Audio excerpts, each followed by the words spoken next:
আমি তোর ছেলের সব দায়িত্ব নিতে চাই। তুই আমায় বিয়ে করে তোর ঘরে নিয়ে চল না। এ কিভাবে সম্ভব? তুমি তো মানুষ নও। আমি আমার অবোধ শিশু বল্টুকে তোমার ভরসায় কিভাবে ছেড়ে যাব? বিশ্বাস কর, আমি বল্টুর কোনো ক্ষতি করব না, বরং তাকে মায়ের স্নেহে বড় করব। কিন্তু তুমি কি পারবে আমার ছেলেকে ভালোভাবে বড় করতে, তার ঠিক মতো খেয়াল রাখতে?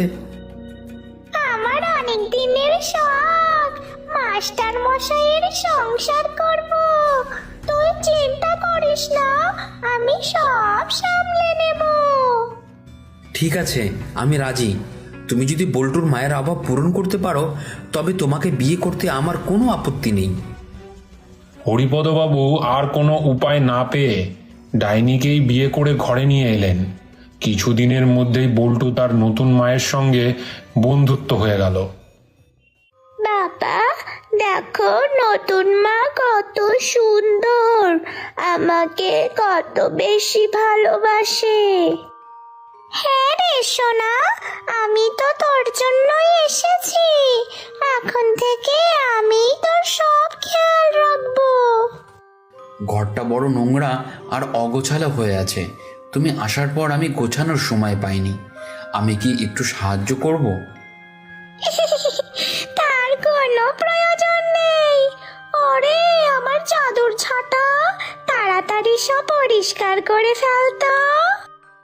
চোখের পলকে দেখা গেল এক অদ্ভুত দৃশ্য। জাদুর ঝাঁটা নিজে থেকেই পুরো ঘর পরিষ্কার করে ঝকঝকে করে দিল। বাহ, এক নিমেষের মধ্যে ঘরটা পরিষ্কার হয়ে গেল। ঘরটা পুরো চকচক করছে তো।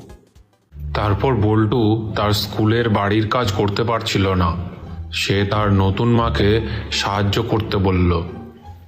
মা, স্কুল থেকে বাড়ির কাজ করতে দিয়েছে, আমি কিছুই বুঝতে পারছি না কি করে করব।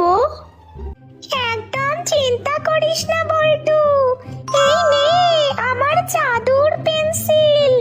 এটা খাতায় ধরলেই তোর স্কুলের সব কাজ হয়ে যাবে। তারপর বল্টু জাদু পেন্সিল খাতায় ধরতেই স্কুলের সব কাজ একলাই লেখা হয়ে গেল।